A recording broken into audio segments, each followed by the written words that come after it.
Hello students, welcome to Manav Hindi classes. हम यहाँ पर आज लेकर आए हैं पद परिचय का भाग 2। जैसा कि पार्ट 1 में आपने देखा था कि विकारी शब्द अगर हैं तो उनका पद परिचय हमने कैसे देना है, उसके अंदर हमने संज्ञा, लिंग, वचन, कारक, काल सब पढ़ा था।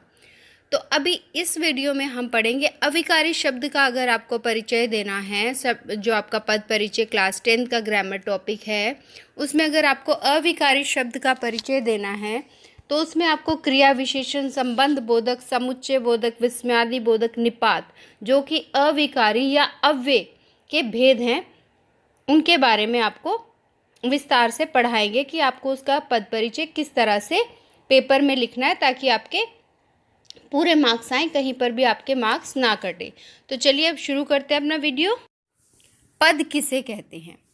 अब पद क्या है? अभी तक हम वर्ण पढ़ते आए हैं, शब्द पढ़ते आए हैं, वाक्य पढ़ते आए हैं, पर ये पद क्या है?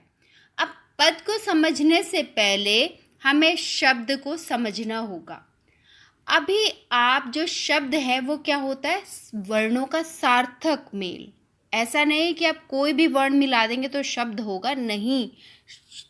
सार्थक वर्णों के मेल को शब्द कहते हैं, अर्थात जिसका अर्थ हो। जैसे कि एक शब्द हम ले लेते हैं, राम। राम राम क्या बन गया? आपका एक शब्द बन गया, इसका अपना एक अर्थ है। तो पद क्या है?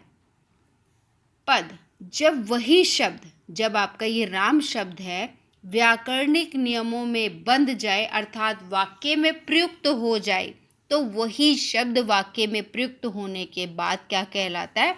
पद कहलाता है। अब जो अविकारी शब्द है उसे हम अव्यय भी कहते हैं।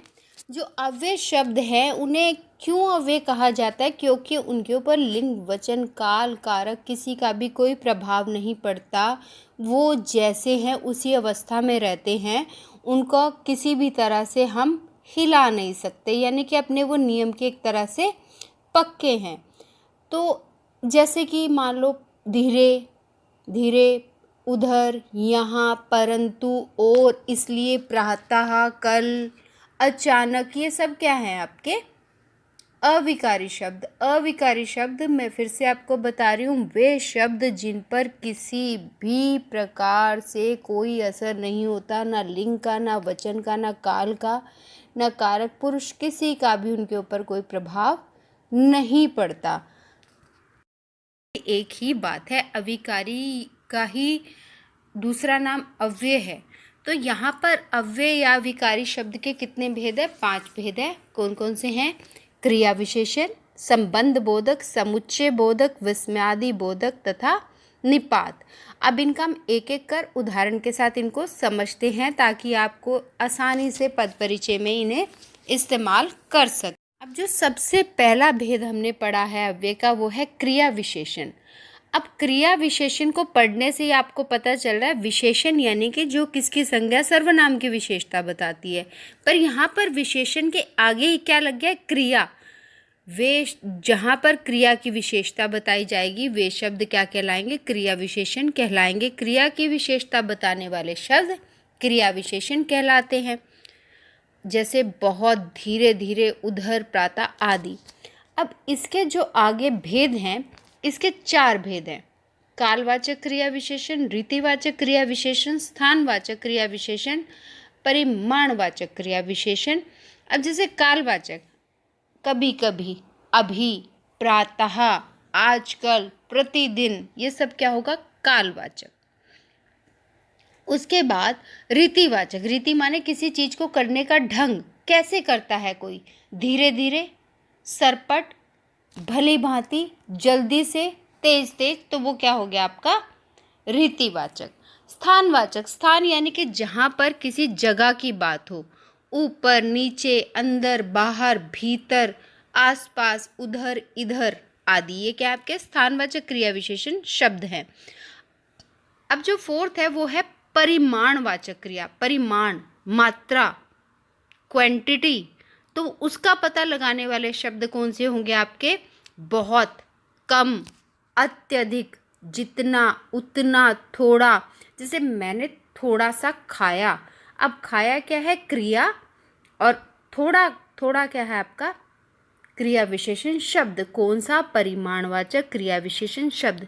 तो ये थे हमारे क्रिया विशेषण, जिसके अंदर हमारे कितने भेद आ रहे हैं? 4 भेद आ रहे हैं। अब इसको उदाहरण से समझते हैं। उदाहरण देखिए, मैं बाहर बैठी थी, अचानक माताजी धीरे धीरे चलकर मेरी तरफ आने लगी। इसमें क्या किया है? मैंने 3 वो कवर किए हैं क्रिया विशेषण के भेद। जैसे कि बाहर, अब यहाँ पर आपको ये टेंशन नहीं लेने कि मुझे कौन से शब्द का पद परिचय देना है। आपको परीक्षा में वो शब्द जिसका आपको परिचय देना है, जिस पद का आपको परिचय देना है, वो रेखांकित मिलेगा, अंडरलाइन वर्ड होगा। वहाँ पर आपके क्वेश्चन में होगा निम्नलिखित रेखांकित शब्दों का पद परिचय दीजिए। तो उसमें जो भी शब्द आपका रेखांकित होगा, एक वाक्य में अगर 2 पद रेखांकित है, 3 है, आपने उनको जिस तरह से यहाँ उदाहरण में मैंने लिखा है, एक एक करके नीचे लिखना है और उसका परिचय देना है। अब जैसे पहला शब्द पद यहाँ पर जो अंडरलाइंड है वो है बाहर। अब बाहर मैंने लिखा, उसके बाद बाहर शब्द हमारा क्रिया विशेषण है, क्रिया विशेषण लिखा। अब कौन सी क्रिया विशेषण है? बाहर।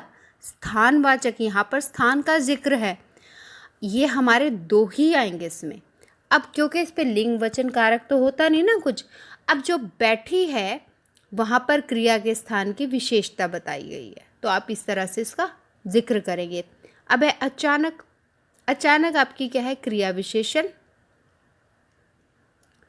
अब के बाद रीतिवाचक क्रिया विशेषण भी हो सकता है, ये कालवाचक।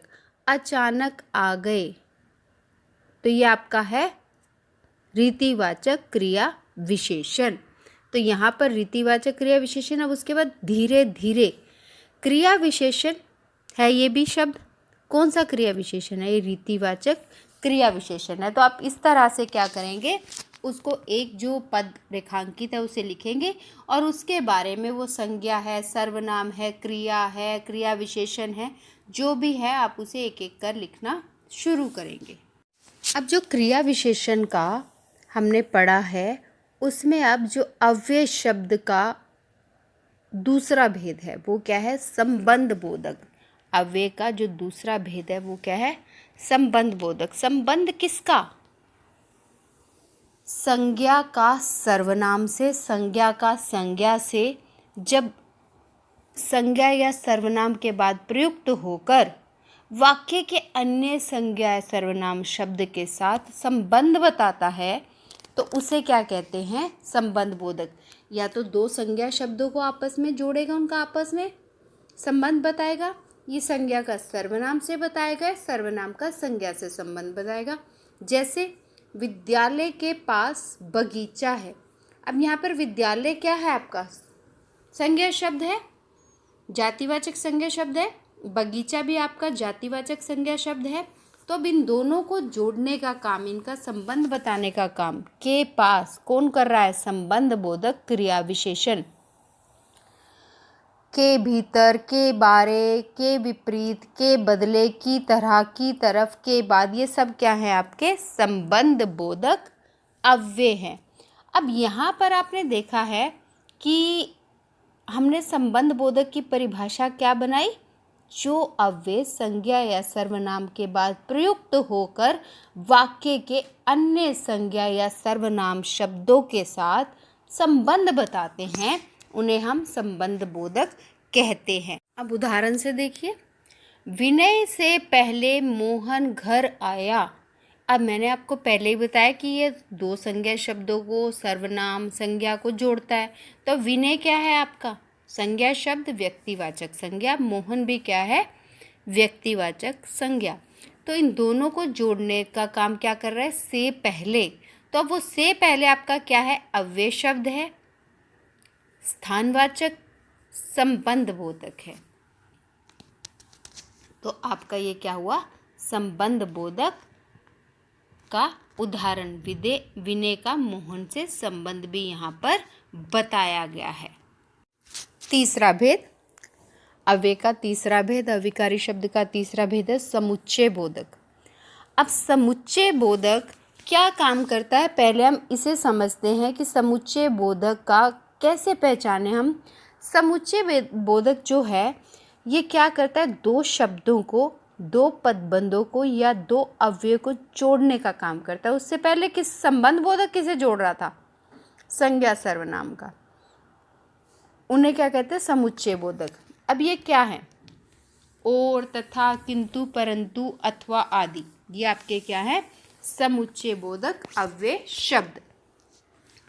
अब जो हमारा समुच्चय बोधक है इसमें हमारे दो भेद हैं, समानाधिकरण समुच्चय बोधक और व्याधिकरण समुच्चय बोधक।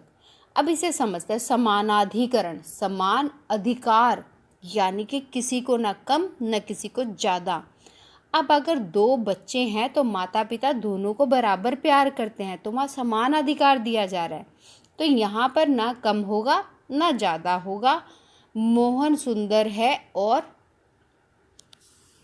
तो यहाँ पर हमारा समान अधिकार की बात कर रहे हैं। अब जैसे कि क्या होगा इसका?